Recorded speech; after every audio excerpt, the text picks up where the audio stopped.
யார் இந்த ஹைகோர்ட் மகாராஜா? காட்டுப்பகுதியில் அழைச்சிட்டு போய் தனிமையில் இருக்கக்குள்ள ஹைகோர்ட் மகாராஜோட மனைவியே அந்த நவீன காலம் எத்தனை காலம் தான் நகைக்கடை அதிபர்லாம் போய் தூக்கி வந்துக்கிட்டு என்ன பண்ணுறது? அதான் கிரைண்டர் ஆப்பு, ஃப்ரைண்டர் ஆப்பு, இப்படி ஏகப்பட்ட ஆப், மிக்சி ஆப்பு, இப்படி ஏகப்பட்ட இப்போ டிண்டரில் பிடிச்சிட்டாரு. டிண்டர் ஆப்பில் பழக்கம் பண்ணி டெக்னாலஜியை கையில் எடுத்து கொள்ளையடிக்க ஆரம்பிச்சிருக்கிறாரு. குழியை வெட்டிக்கிட்டு பழுவு புதைச்சி இதெல்லாம் வெளியே சொன்னீங்கன்னா அவ்வளோதான் முழுசாக ஒரு காலி பண்ணுறோன்னு சொல்லிட்டு அதுக்கு மாதிரி ஒரு மயக்க ஊசியை போட்டிருக்காங்க. உச்சக்கட்டமாக பயமுறுத்துறது தாசில்தாரை. இவரோட எல்லா கிரைமுக்கும் இவரோட மனைவி உறுதுணையாகவே இருந்திருக்காங்க. பக்கா பலமாக இருந்திருக்காங்க. ஹைகோர்ட் மகாராஜா போலீஸுக்கு பெரிய டார்கெட்டு. அப்ஸ்டான்லேயே இருக்கிறது. அவங்கள அவங்கள எவ்வளோ நாள் விடுறது? நம்ம யார் என்னன்னு தெரியாமல் ஒரு ஆப்பில் நம்பி எப்படி போகிறது? கொலை பண்ணியிருந்தா? தமிழகத்தின் பல எம்பி எம்எல்ஏக்களின் வெற்றிக்கு வித்திட்ட கிங் 360 தேர்தல் வியூக சாப்ட்வேர் 2026 புதிய வாக்காளர்களின் அப்டேட் விவரங்களுடன் உங்கள் தொகுதியில் உங்கள் வெற்றிக்கு வித்திடுகிறது. உங்கள் வாக்காளர்கள் தொகுதி, பூத், ஆண், பெண், வயது என பல வகைகளில் ஒரே நொடியில் உங்கள் விரல் நுனியில் bulk WhatsApp, bulk voice call, viral தேர்தல் பிரச்சாரங்கள், ட்ரெண்டிங் செய்திகள் என கிங் 360 தேர்தல் வியூக பணிகள் குறித்த விவரங்களுக்கு உடனடியாக இணைந்திடுங்கள். வணக்கம் சார். ஹைகோர்ட் மகாராஜா அதிரடி கைது. தோண்ட பல தகவல்கள் வெளிவருது. யார் இந்த ஹைகோர்ட் மகாராஜா? வெறும் மகாராஜா ஆகிய இவர் எப்படி ஹைகோர்ட் மகாராஜா மாறாரு? யார் இவர்? பிறப்பால தூத்துக்குடி மாவட்டத்தை சேர்ந்தவர். சின்னத்துறையோட மகன். அவர் ஒரு எளிய குடும்பத்தில் பிறந்தவர் தான். அப்படியே அவருடைய ரேட்டிங்ஸ் இன்றைக்கி அதிகமாகிட்டு ஒரு ஃபேமஸ் தான் இவர். இவரோட கதை ரொம்ப பெரிய லென்த்தான ஸ்டோரி. இப்போ இவர் கைதானது டிண்டர் ஆப்பை பயன்படுத்தி ஒரு தாசில்தார் எட்வர்டு வில்சன் அப்படின்றவரை இப்போ உல்லாசமாக இருக்கலாம் வாங்கன்னு சொல்லி மகாபலிபுரத்தில் வச்சு பிளாக் பண்ணி நகையெல்லாம் போடணும் தான் இப்போ வழக்கு. இப்போ மாட்டினது அது இவரோட மனைவி ஹைகோர்ட் மகாராஜாவோட மனைவி பேர் பிரியதர்ஷினி. அவங்க தான் இவரோட க்ரைம் எல்லாத்துக்கும் பேக்கப்பில் இருந்திருக்கிறாங்க. இந்த டிண்டர் ஆப் வந்தோன்னா இவர் எப்படி பொதுவாக கேரக்டர்னால் பொதுவாகவே பணம் மால் போடுறது தான். ஸோ நிறையா கேஸு அதுதான் அவர் பின்னணி இருக்குது. கொலை கேஸும் அவர் மேலே இருக்குது. இவர் ஒரு மனைவியை வச்சு இந்த டிண்டர் ஆப்பை பயன்படுத்தி தாசில்தாரை, திருவள்ளூர் மாவட்டத்தில் இருக்க தாசில்தாரை உஷார் பண்ணுறாங்க. வாங்க ஜாலியாக இருக்கலாம்னா அவர் பலவீனமானவர் போல இருக்குது. இவங்களை இந்த லேடி பிரியதர்ஷினி வீடியோ காலில் பேசி ஆள் கொஞ்சம் ஃபேராக இருக்காங்களா பேசி வரவழைச்சிட்டாங்க. பச்சைக்கிளி முத்துச்சரம் படத்தில் வர்ற மாதிரி ஜோதிகா சரத்குமார் தம்பதியை பிடிக்கிற மாதிரி இவங்க ரூமுக்குள்ளே இருக்கக்குள்ள ஹைகோர்ட் மகாராஜா அவங்களோட தோழி தனலட்சுமி மற்ற ஒரு 6 பேர் கொண்டு கும்பல் உள்ளே போடுறாங்க. உள்ளே பூந்து நல்லா தாசில்தாருக்கு 4 நையை புடஞ்சி விட்டு குத்தி விட்டு ஒரு 20,000 நகை, கொஞ்சம் பணம் அவர்கிட்ட இருந்ததெல்லாம் பணத்தை எல்லாத்தையும் 15,000 ரூபாய் அதான் ஜிபேலேருந்து இருக்கும். அந்த அமௌண்ட்டு தான் ஜிபேல பணத்தை வச்சு படிக்கிறாங்க. படித்து அத்தோடு விட்டு போயிருந்தாலே இத்தோடு போயிருக்கும் பிரச்சனை. அவரை நிர்வாணப்படுத்தி வீடியோ எடுத்து அதுக்கு பிறகு அவரை காரில் தூக்கி போட்டு மிட் நைட்டு கொண்டு போய் திருவிடத்துக்கு பக்கத்தில் ஒரு பீச் இருக்கும், சவுக்க காட்டெல்லாம் இருக்கும், பார்த்துருக்கலாமே ஈஸியாக இருக்கும். அங்கே அழைச்சிட்டு போய் ஒரு குழியை வெட்டி என்ன செய்ய நினச்சாங்கன்னே தெரியல. குழியை வெட்டிக்கிட்டு பழுவு புதைச்சி இதெல்லாம் வெளியே சொன்னீங்கன்னா அவ்வளோதான் முழுசாக ஒரு காலி பண்ணுறோன்னு சொல்லிட்டு அதுக்கு மாதிரி ஒரு மயக்க ஊசியை போட்டிருக்காங்க. இதுக்கெல்லாம் அவசியமே இல்லை, எதுக்காண்டி செஞ்சாங்கன்னு தெரியல. மயக்க ஊசியை போட்டு அங்கேருந்து எஸ்கேப் ஆகுது இந்த கும்பல். பக்கா பிளானாக போட்டிருக்காங்க. ஆமாம், ஓவர் டோஸ் தான் பிரச்சனை. அவர் தாசில்தாராச்சே. அப்புறமா காலையில் சுயநினைவு வந்த பிறகு அப்புறம் அக்கம் பக்கத்து மீனவர்களோட உதவியோட அங்கேருந்து கிளம்பி அதுக்கு செம்மஞ்சேரி லிமிட்டு அங்கே நேராக புகார் கொடுக்குறாரு.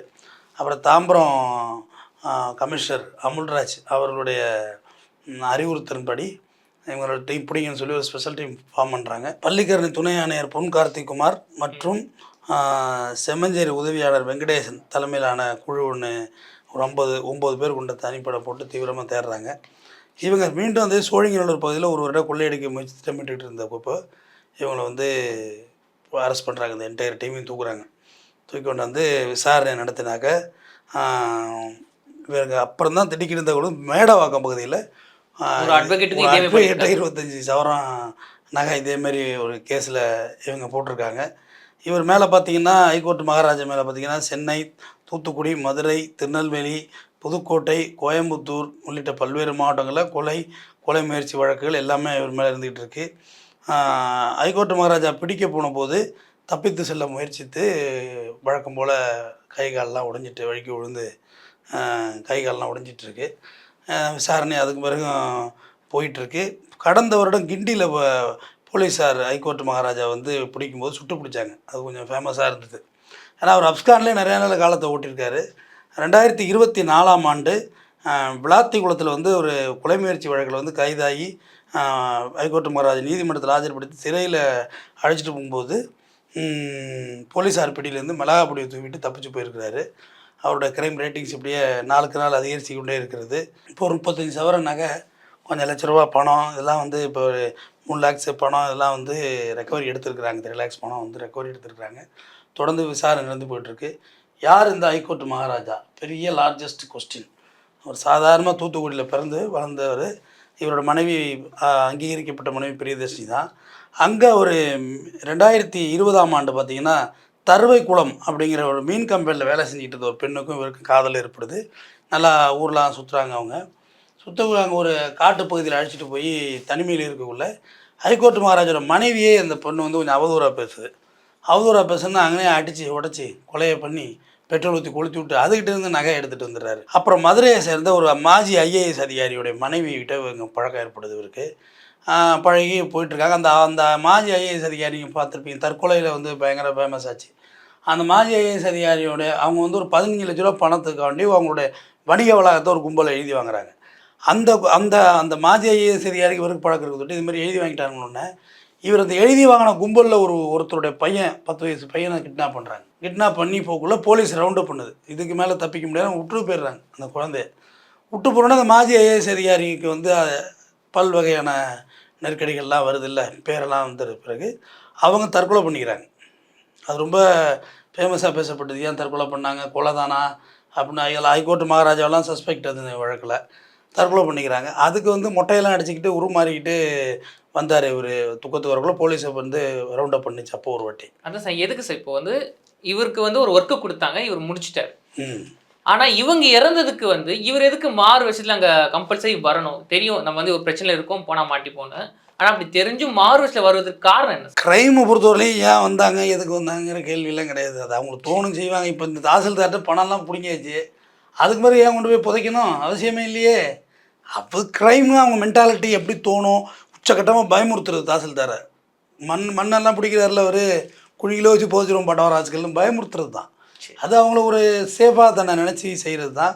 இதில் வந்து எஸ்கேப் பார்த்திங்கன்னா 2024 தான் விளாத்திக்குளத்துலேருந்து போயிட்டு வரக்குள்ள பஸ்ஸில் மிளகா பொடி தூக்கிட்டு ஓடுனது. அதில் பிரியதர்ஷினி இருக்கிறாங்க. இவரோட எல்லா கிரைமுக்கும் இவரோட மனைவி உறுதுணையாகவே இருந்திருக்காங்க. பக்கா பலமாக இருந்திருக்காங்க. மனைவி துணைவியாக இருந்திருக்காங்க. ஆமாம், பக்கா பலமாக இருந்திருக்கிறாங்க. மாஜி சதியாரி வீட்டு டெத்துக்கு வந்துட்டு அதில் எஸ்கேப், மறுபடியும் 1 மாதம் கழிச்சு அரெஸ்ட்டு, அப்புறம் அப்ஸ்காண்டு. அப்புறம் 2025 ஆண்டு தூத்துக்குடி மாவட்டத்தில் வந்து ஒரு கிரைண்டர் ஆப் மூலயமா ஓரின சேர்க்கைக்கு வரவழைச்சு அவர்கிட்ட பணம் பறித்து அதுலேயும் தேடப்பட்டு வந்த நிலையர் இப்போ பிடிப்பட்டிருக்கிறார். நிறைய காலம் அப்ஸ்கான்லேயே ஓட்டிருக்கிறார். தூத்துக்குடி மாநகரத்தில் வடபாகம் காவல் நிலையத்தில் மிரட்டி பணம் பெருத்த வழக்கிலே வந்து இவர் மீது குற்றவாளி பட்டியல் உருவாக்கப்பட்டுள்ளது. மேலும் மெட்ராஸில் வந்து பார்த்திங்கன்னா ஒரு நகைக்கடை அதிபர் ஒருத்தரை கிட்னாப் பண்ணி மிரட்டியிருக்காங்க. மிரட்டி அதுலேயும் பணம் பறிச்சிருக்கிறாங்க. இப்போ கொள்ளை முயற்சி, ஆட்கடத்தல் போன்ற வழக்குகள் இவர் மேலே இருந்துக்கிட்டு இருக்குது. போலீஸார் மீது தாக்குதல் உட்பட 8க்கும் மேற்பட்ட வழக்கில் இவர் ஹைகோர்ட் மகாராஜன் பேர் அடிபட்டுருக்கு. நீங்கள் மற்ற கிரிமினல்ஸ் இவரை டிஃப்ரெண்ட்டாக பார்க்கலாம். என்னென்னா அப்ஸ்கான்லேயே காலத்தை ஓட்டுறது, போலீஸ் எஸ்கேப்பெல்லாம் பண்ண மாட்டாங்க அக்யூஸ். ஏன்னா அது தேவையில்லாத பிரச்சனை. அதுக்கு மாதிரி அவங்க வெளியே விட மாட்டாங்க, பல பிரச்சனையாகிடும், உயிர் வரையும் போகும் போலீஸ் எஸ்கேப்புங்கிறது. இவர் அதெல்லாம் மீறியே இவர் வந்து செயல்பட்டுருக்கிறாரு. இவரை பொறுத்தவரையும் படுபயங்கரமான மூளை வேலை செஞ்சுருக்கு. இவருக்கு பின்னாடி பேக்ரவுண்ட்லேருந்து பிரெயின் அதிகமாக ஒர்க் அவுட் பண்ணியிருக்கு. எல்லாத்தையும் தைரியமாகவும் செயல்பட்டுருக்காங்க. நவீன காலம் எத்தனை காலம் தான் நகைக்கடை அதிபர்லாம் போய் தூக்கி அந்த கிட்னாப் பண்ணுறது. அதான் கிரைண்டர் ஆப்பு, ஃப்ரைண்டர் ஆப்பு, இப்படி ஏகப்பட்ட ஆப், மிக்சி ஆப்பு, இப்படி ஏகப்பட்ட ஆப்பு. டிண்டரில் பிடிச்சிட்டாரு. டிண்டர் ஆப்பில் பழக்கம் பண்ணி டெக்னாலஜியை கையில் எடுத்து கொள்ளையடிக்க ஆரம்பிச்சிருக்கிறாரு. படித்தவங்க கூட இருந்திருப்பாங்க சொல்லிக் கொடுக்குறதுக்கு, பிரெயினியாக இந்த ஐடியா பண்ணுறதுக்கு. இப்போ அந்த வகையில் தாசில்தார் எட்வர்டு மாட்டிக்கிட்டு இப்போ சின்னாபின்னமானது. ஓகே சார், இப்போது இவரோட டார்கெட் பார்த்தீங்கன்னா பெரிய பெரிய ஆளுங்களாம் டார்கெட் பண்ணுறாங்க. இப்போ இதில் கூட பார்த்தீங்கன்னா ஒரு தாசில்தார், அட்வொகேட்டு. 25 சவரம்னா இன்றைக்கி எவ்வளோ? 25 லட்ச ரூபா, 1/4 கோடி ரூபா. 1/4 கோடி இன்றைக்கி. 1 கோடியில் 1 ருப்பியா, குவார்ட்டர் ருபீஸ் இஸ் 25 lakhs இன்றைக்கி. ₹1 25 பகுதி. அது கிடைக்குதில்ல, காசு கிடைக்குதில்ல. அதாவது மீனிங் இன்னொன்று சொல்லிடுறேன். ஃபீமேலை வச்சு கேம் விளாட உள்ளெல்லாம் யாருமே போலீஸ்க்கெல்லாம் போக மாட்டாங்க. ஒரு பயம். பயம் ப்ளஸ்ஸு போலீஸ் போகணுன்னு கேட்பாங்கல்ல, உனக்கு வேறு வேலை இல்லையா, கூப்பிட்டா போயிடுவியான்னு. இவர் தாசில்தார், இன்ஃப்ளூயன்ஸ் இருக்குல்ல. தாசில்தாருங்கிறது ஒரு கிட்டத்தட்ட ஒரு ஒரு ஒரு கலெக்டருக்கு மரியாதை இருக்கும்ல, அவருக்கு அதுக்கான மரியாதை இருந்திருக்கும். போலீஸ் என்ன நினச்சிருப்பாங்க, தாசில்தாரே கிட்னாப் பண்ணுறாங்கன்னா அவர் விடக்கூடாதுங்கிற மைண்ட் செட்டு. போலீஸெல்லாம் நீங்கள் நினைக்கிற மாதிரிலாம் கிடையாது. நீ சிட்டி போலீஸ்லாம் வேறு லெவலில் இருக்காங்க. சும்மா பசங்க சுற்றின்னு இருக்கிறத விட்டுருப்பாங்க. மற்றபடி கிரிமினல்ஸை வந்து பிடிக்கிறதுலாம் அவங்க அடிச்சிக்க முடியாது.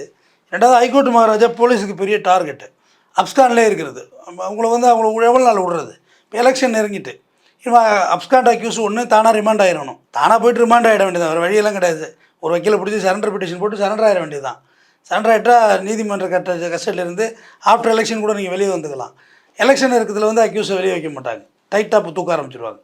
தேவையில்லாத பிரச்சனை வரும், நீங்கள் ஏதாவது அங்கே கூலி கிளிக்கு ஏதாவது செஞ்சுருவாங்கன்னு சொல்லிட்டு எலெக்ஷன் நேரத்தில் யாருமே வெளில வைக்க மாட்டாங்க. அந்த வகையில் தான் ஹைகோர்ட் மகாராஜாவையும் தூக்குனது.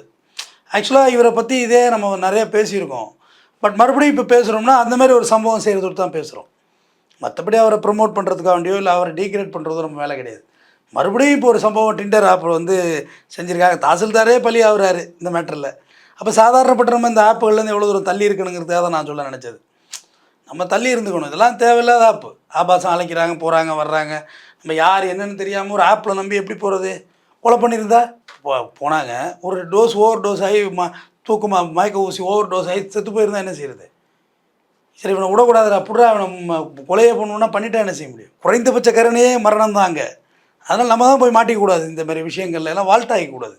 அதை தான் நான் சொல்ல நினைக்கிறேன்.